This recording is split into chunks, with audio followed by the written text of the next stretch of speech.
Bom, dando continuação à nossa segunda aula de hoje, né, dia 8/5, nós estamos trabalhando sobre solos. Tínhamos trabalhado até o slide 17, tá?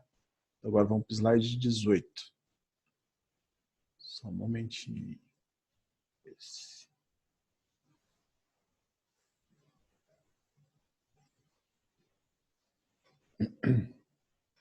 Então vamos lá, gente. Então vamos trabalhar agora com as classes de solo, tá? Enem não cobra muito isso aqui, não, tá? De classe de solo, cobra mais em vestibulares. É bem conceitual o negócio, né? Então, ele geralmente para Enem cobra mais a questão de impactos ambientais, né, no solo. Essa questão mais conceitual aqui é mais para vestibulares mesmo, tá? Então, vamos lá. Solos podizólicos, né, ou podizóis. Esse aqui, gente, é um tipo de solo que ele está entre os mais férteis do mundo, tá?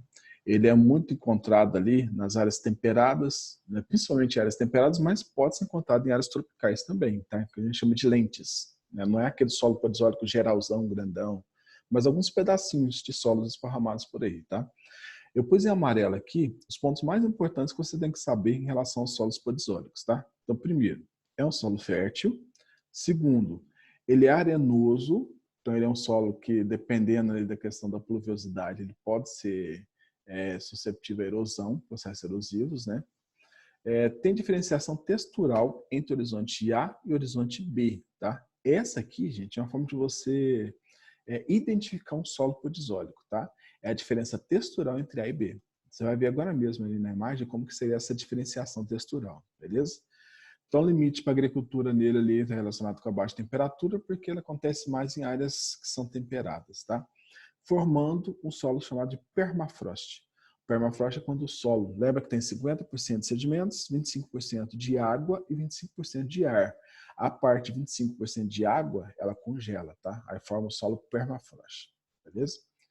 Então aqui é onde eles são encontrados no Brasil, também são chamados de argissolos. E aqui mostrando o solo podizólico. Olha que o horizontal começa lá em cima, tá vendo? Acompanha a setinha minha ali do mouse, ó. Essa parte de cima até aqui, ó, onde está rosa, tá vendo? Do rosa, depois ele passa para vermelho. Essa parte vermelha aqui já seria o horizonte B.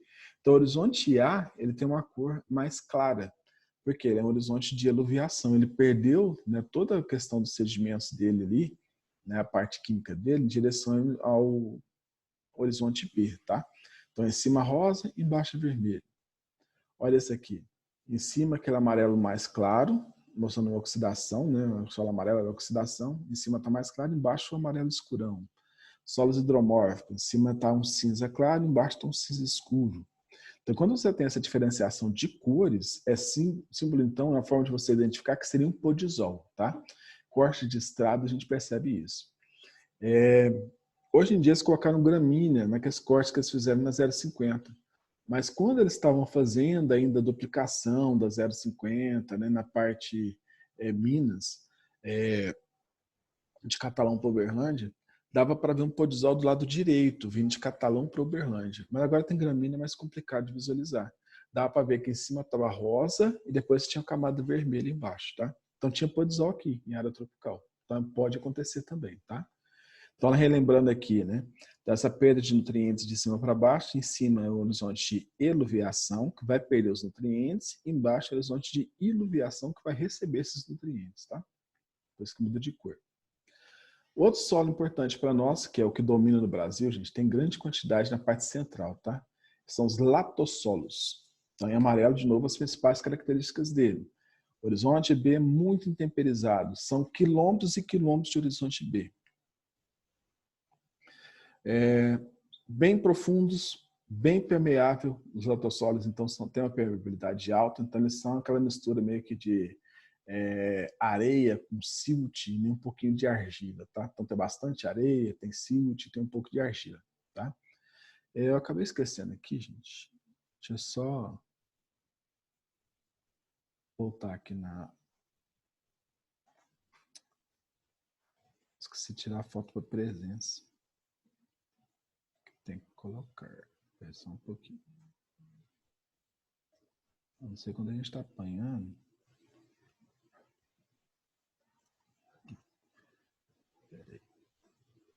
Ah, não, depois eu faço no finalzinho. No finalzinho vocês não saem não, tá? Eu vou tirar a foto ali para presença. Vou deixar aqui, senão eu vou fazer bagunça. Certo? Então, olha só. O horizonte B aqui, ele é bem temperizado, ele é bem profundo, né? Nós temos um temperismo químico atuando aqui, então latossolos são mais comuns em áreas tropicais, onde você tem mais água, tá? A questão da profundidade e permeabilidade dele é bem acentuada. É pobre em minerais, porque a gente tem aqui a lixiviação, aí acumula ferro e alumínio, porque são os minerais que são pesados, tá? O leve é levado embora. O ferro forma a laterita, o alumínio faz o solo ficar ácido, certo? Então nós temos aqui a laterização e solos ácidos nesse tipo de solo aqui, que é o latossolo, tá bom? Pessoal, se alguém quiser fazer pergunta, liga o microfone aí, tá?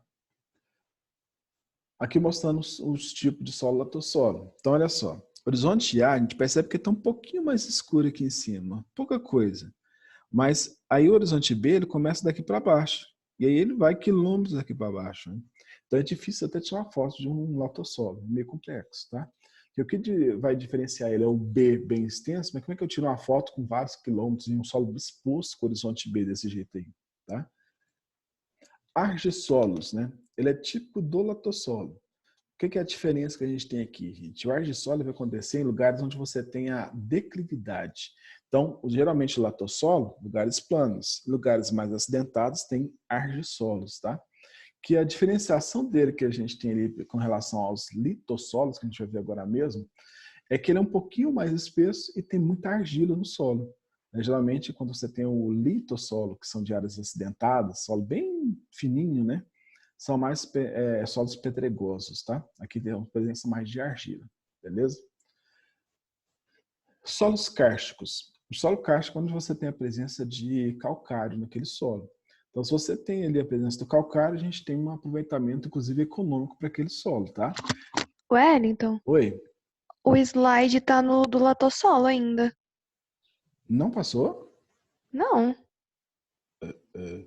Peraí, deixa eu então interromper e começar de novo. Porque aqui para mim tá como se tivesse compartilhado. Peraí.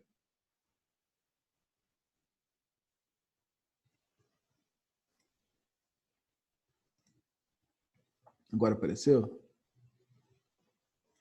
Agora sim. Tá. Deixa eu só mostrar a imagem então para vocês aqui.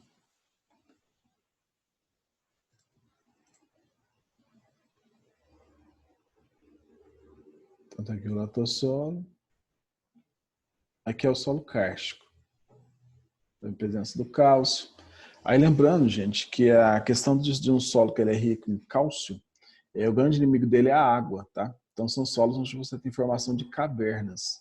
E aí, pelo uso comercial dele, a gente pode ter ali a presença na construção civil, né, onde a gente faz aquelas sancas, né, com gesso e tudo mais. Ele pode ter usos também na questão agrícola, né, então para fazer a calagem do solo é utilizado também, certo? Então esse solo aqui ele tem um certo aproveitamento, tá? Aqui mostrando o solo kárstico. Ó. Então essa parte branca aqui todinha é calcário. Daqui para cima tá vermelho, gente, porque esse solo, no caso, seria um solo aluvial, tá? Ele não é daqui não. Então, geralmente, ele sai de outros lugares e vai escorrendo até chegar nesses pontos, né? Quando é assim, ele tem um nome específico, tá? Não posso falar aluvial, porque aluvial é mais nome para solos dentro de rios, né? Nós chamamos de colúvio, ou solos coluviais, tá? A parte vermelha em cima. E embaixo já seria um solo eluvial, ele é local, ele é daqui mesmo. Também é calcário, ele tá sujo aqui, mas depois eles limpam, né? Fica todo branquinho. Solos hidromórficos. Esses solos aqui, a principal marca dele é o excesso de água, tá? Então, geralmente, eles estão em nascentes. As nascentes de áreas de chapadas, elas são do tipo veredas, né? E nessas veredas formam solos hidromórficos, né? Solos encharcados, com excesso de água, onde você tem a migração de A para B, formando o horizonte E, seria um horizonte ali, com a presença, geralmente, de argila e de ferro. E aí ela não deixa a água infiltrar mais, ela barra aquela água e ela vai exudar, vai sair para fora do solo formando as veredas, tá? Que são nascentes, na verdade, certo? Pelo excesso de água, a cor dele é acinzentada, porque a cor do ferro já é reduzido, né, com a presença dessa água com matéria orgânica. Tanto que quando você tem uma vereda que ela está mais cheia, igual a gente vê muito em brejo isso, ele forma uma natinha, uma nata por cima da água, que você olha assim de lá, deve ficar tudo colorida, né? Aquilo ali seria o ferro, entendeu? Que estaria se reduzindo, tá certo? Então essas áreas aqui, elas são ricas em matéria orgânica também, são solos férteis. E aí que nós temos um problema. O agricultor, ele enxerga ali uma possibilidade de plantar naquela área, né? E eles vão fazer a drenagem, que é o rasgo no solo, para poder aquela água concentrar dentro daquela drenagem e vão secar essa vereda, tá? Só que isso é um crime ambiental porque a vereda era uma área de nascente, então ela é protegida por lei, tá? O que não significa que as pessoas vão respeitar, né, gente? A gente sabe que muitas dessas veredas, elas são drenadas. Tá aqui mostrando uma vereda, tá vendo? Para vocês terem ideia, tanto que é desrespeitada a questão ecológica da vereda, que até o governo desrespeita, né? Você tem que passar uma estrada, eles vão aterrar a vereda e passam a rodovia em cima da vereda. Então a gente vê muita vereda aí que foi morta, né? Até mesmo para a construção de estradas. Essa gramínea aqui ela é bem forte, tá? Ela chama ciperácea. Então você puxa ela, ela custa arrebentar. Então você tem ciperácea para todo lado, o solo é bem encharcado. Se você pisar ali, ele afunda, e se tiver de tênis, seu tênis vai embora também. Aqui é um dreno feito, então essa água já acumulou todinha dentro desse dreno. E aqui nós temos outro solo, que é o solo alomórfico. Solo alomórfico, ele é um solo rico em sais, tá? Então, geralmente, né, nessas áreas assim, você pode, de repente, de uma forma de manejo errado com o solo, você transformar ele num solo alomórfico, tá? Porque quando a gente faz irrigação, nós estamos imitando a chuva. Só que a chuva, você tem evaporação e desce só a água, né? Não tem sais minerais. Quando eu faço irrigação, eu tiro a água do rio ou dos lençóis subterrâneos e jogo por cima do solo. Então, eu estaria acrescentando, além da água, sais também, tá? Com o passar do tempo, os sais podem se acumular por cima desse solo, tornando esse solo infértil, beleza? Solução: tem que retirar toda a camada de cima do solo, tirar o sal que está lá. Depois você tem que fazer a recomposição de minerais e matéria orgânica daquele solo, tá? Então fica muito caro fazer o tratamento desses solos assim. Outra forma também de aparecer seriam em áreas de aridez ou semi-aridez, tá? Quando você tem os açudes, esses açudes eles vão evaporar pela questão do calor, né, das temperaturas mais altas, e os sais vão acumulando, até que de repente fica pouca água, né, com muitos sais, e o sal vai depositando no fundo daquele lago. Aí fica tudo branco, tá? Áreas da região do Nordeste, a gente tem algumas áreas que já ficaram assim. Então, solos anamórficos, eles são de baixa fertilidade. Então, olha só, tá vendo? Esse solo, essa parte branquinha aqui, é tudo sais que se acumularam por cima do solo. Aí você pode observar que não tem nada em cima dele, porque ele se tornou infértil, não nasce mais nada. Aqui já é um açude na região Nordeste. O açude foi secando, secando, e você vai observar que tem uma mancha aqui, um círculo branco. Ó. Aqui são sais, que acumularam em excesso já dentro desse açude. Também não dá para plantar mais. Solos aluvionais. Solos aluvionais vêm de aluvião. Ele geralmente é de origem fluvial, tá? Ele se desenvolve dentro de rios, tá? A ilha do Marajó, na foz ali do rio Amazonas, é um solo aluvionar. Lá tem sedimentos vindo da Cordilheira dos Andes e de outros lugares também daqui do Brasil e da América do Sul, na parte setentrional, tá? Venezuela, Colômbia, das Guianas. Então, essas áreas de solos aluvionares aqui, gente, quando ela estabiliza, surge a vegetação. Quando ela está se formando, ela forma só uma ilha, geralmente formada muito por areia, né, que é carregada ali pelos rios, tá, de alta energia. Então, aqui, por exemplo, mostra o solo aluvionar. Como é um solo recente, ele é holocênico, né? Nós temos aqui sedimentos que foram transportados naquele momento da chuva. E aí, quando ele tem muita energia, ele transporta cascalho. Então, o pessoal já sabe onde tem esse depósito de cascalho e vão lá fazer a extração. Esse cascalho é usado na construção civil. Quando você tem uma energia que ela é mais baixa, aí ele começa a depositar areia, tá? Deixa eu ver, desse lado aqui já mostra areia. Então essa areia também é retirada, é usada na construção civil. É areia de água doce, cascalho de água doce, tá? A areia também tem na água salgada, só que a água salgada, no caso ali a presença de sais na areia, já não é utilizada na construção civil, tá? Porque senão o prédio não aguenta, ele cai.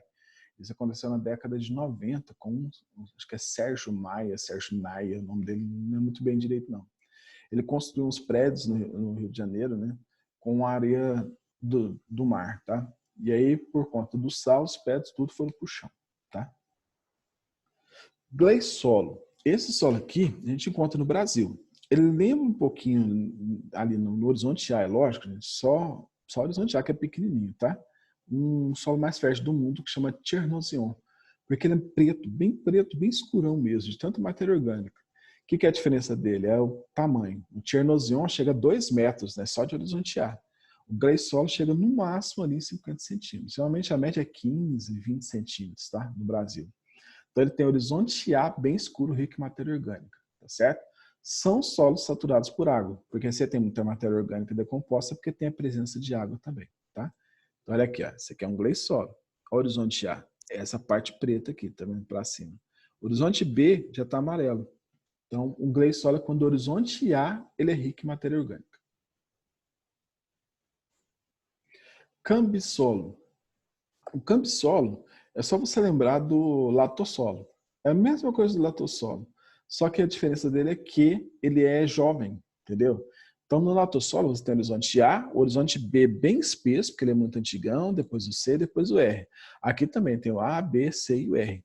Só que o B, ele tem ali seus 30 centímetros, 40 centímetros, porque ele é jovem ainda. Então, na verdade, um cambissolo, com o passar do tempo geológico de milhões de anos, vai virar um latossolo. Entendeu? Mas ele tem todas as camadas, todos os horizontes. A, B, C e R. Só que o B dele a gente chama de incipiente. Ele estaria em formação ainda. Tá? Então, olha aqui, por exemplo. Ó. Aqui tem o horizonte A. Tá vendo? Bem escuro. Aqui tem o horizonte B. Aqui embaixo já começa o C, misturando rocha com solo. E lá embaixo já tem o R, que é a rocha sã. Entendeu? Então, tem os 4 horizontes? Tem. Só que aquele está pequenininho ainda, o horizonte B. Então, ele é chamado de cambissolo. Não é um latossolo. Tá?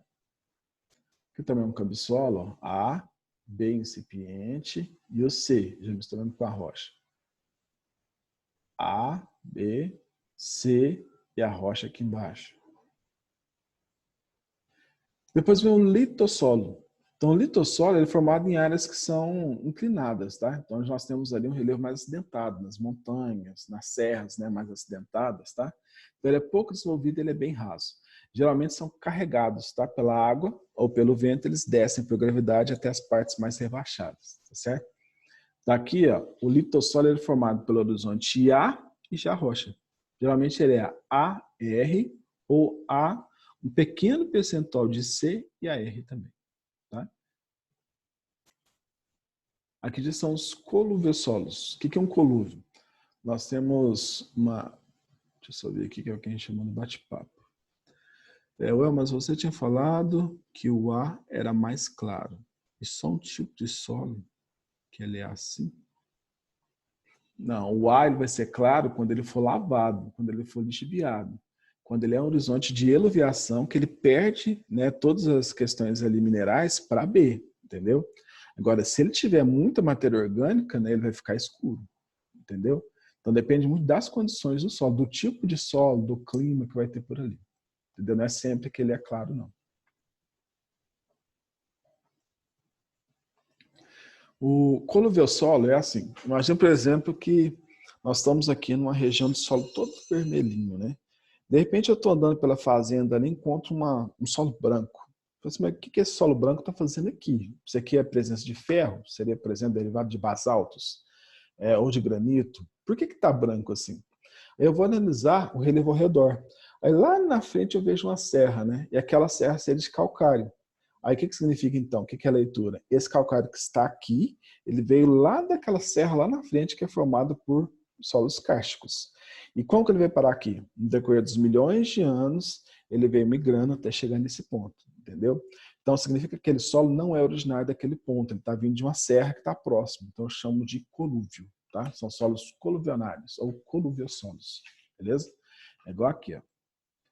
Essa serra, por exemplo, né? Esse solo que está aqui, ele está vindo de cima da serra. Então aqui nós chamamos de uma área de colúvio.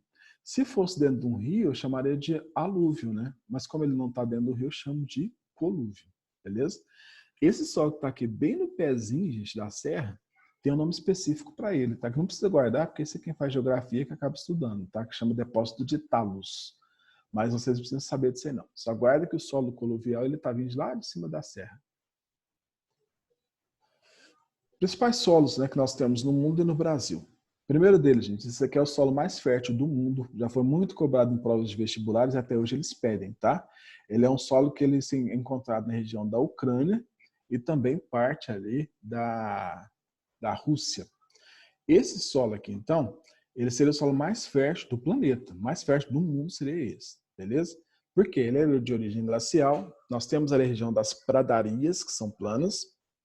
Esse gelo tem milhões de anos que ele desce lá de cima, tem um período de verão que derrete, desce aquela água lá de cima, encharca essas regiões ali de planícies, né, com essa gramínea, ela vai ser decomposta e vai ser acrescentada ao solo. Só que isso está acontecendo tem milhões de anos.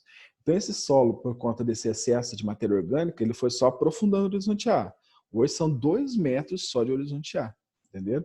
Ele é aproveitado ali, ele é conhecido como celeiro agrícola da Europa, tá? Então, muito do que é plantado ali vai para a Europa, vai para a Ásia, né? É a região de muito plantio, tá certo? No caso nosso aqui, na América, nós temos ele também presente nas pradarias do Canadá, nos Estados Unidos também, né, por conta de gelo, e também nos pampas argentinos, tá? No Brasil não chega a ser dessa forma, mesmo na região dos pampas, né, dos pampas gaúchos ali, porque seria uma área onde nós não temos o derretimento de gelo, entendeu? Então não tem, mas na Argentina já tem, beleza? Então é muito comum em clima temperado, tá certo? Então vamos lá.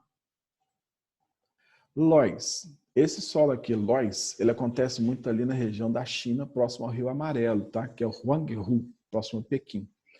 Ele é um solo aluvial, porque ele foi um solo que foi movimentado pelo Rio Amarelo, ali, pelo Huanghe. E ali, gente, nós temos um acúmulo de sedimentos que vieram por deposição eólica. Então, seriam espécies de argila amarelada, que veio ali pelo vento, depositou naquela região, formando um solo muito fértil. Por conta do rio Huanghe, esse rio ele transborda, deposita matéria orgânica, né, nas margens dele, que tem o solo amarelado de deposição eólica, depois ele volta ao normal e aí enche de fertilidade aquele solo. Então foi ali que surgiu a civilização chinesa, né, por conta dessa fertilidade do rio Huanghe, tá? Ou rio amarelo. Então Loess é um tipo de solo bem fértil a nível mundial também. No Brasil, Massapê.